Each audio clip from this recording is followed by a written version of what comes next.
আরজি করে তৃণমূলের নতুন চিকিৎসক সংগঠনের ব্যানার ছেঁড়ার অভিযোগ। অনিকেত কিঞ্জলদের সংগঠনের বিরুদ্ধে ব্যানার ছেঁড়ার অভিযোগে প্রোগ্রেসিভ হেলথ অ্যাসোসিয়েশন অভিযোগ ওড়ালো জুনিয়র ডক্টরস ফ্রন্ট। আবারও তপ্ত আরজিকর। এবার তৃণমূলের নতুন চিকিৎসক সংগঠন প্রোগ্রেসিভ হেলথ অ্যাসোসিয়েশনের ব্যানার ছেঁড়ার অভিযোগ। সোমবার সকালে ব্যানার ফ্লেক্স ছেঁড়ার ঘটনাটি সামনে আসে। এরপরেই আসরে নামে শাসক শিবির। তাদের অভিযোগ, এই ঘটনার পিছনে রয়েছে আরজিকর আন্দোলনের সঙ্গে যুক্ত জুনিয়র ডক্টরস ফ্রন্ট।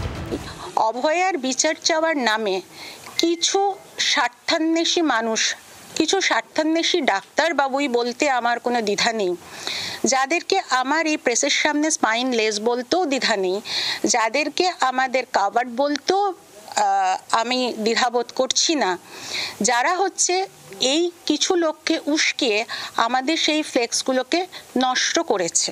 আরজিকর আন্দোলনের প্রেক্ষিতে ডাক্তার, নার্স, স্বাস্থ্যকর্মীদের নিয়ে নতুন সংগঠন গড়ে তৃণমূল, যার দায়িত্বে মন্ত্রী ও পেশায় চিকিৎসক শশী পাঁজা।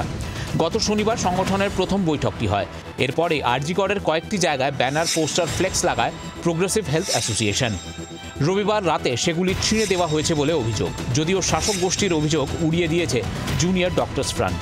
তাহলে প্রোগ্রেসিভ হেলথ অ্যাসোসিয়েশন যে উদ্দেশ্য নিয়ে তৈরি হয়েছিল, আমরা যা শুনেছিলাম, তার সেই উদ্দেশ্যের কি ফুলফিল তারা করতে পেরেছে? তাহলে স্বাস্থ্য পরিকাঠামো রক্ষা করা, স্বাস্থ্য দুর্নীতিকে সম্পূর্ণরূপে সরিয়ে দেওয়ার এই যদি উদ্দেশ্য হয়, সেই উদ্দেশ্য কোথায় আজ পর্যবসিত হচ্ছে? তাহলে অভিযোগ নানান রকম থাকতে পারে, কিন্তু West Bengal junior doctors front এর সাথে কোনোরকমভাবে যুক্ত নয়। ফ্লেক্স ছেঁড়ার ঘটনায় আরজিকরের অধ্যক্ষের কাছে লিখিত অভিযোগ জানিয়েছেন প্রোগ্রেসিভ হেলথ অ্যাসোসিয়েশনের সভানেত্রী শশী পাঁজা। ডিসি নর্থকেও ইমেলে অভিযোগ জানানো হয়েছে।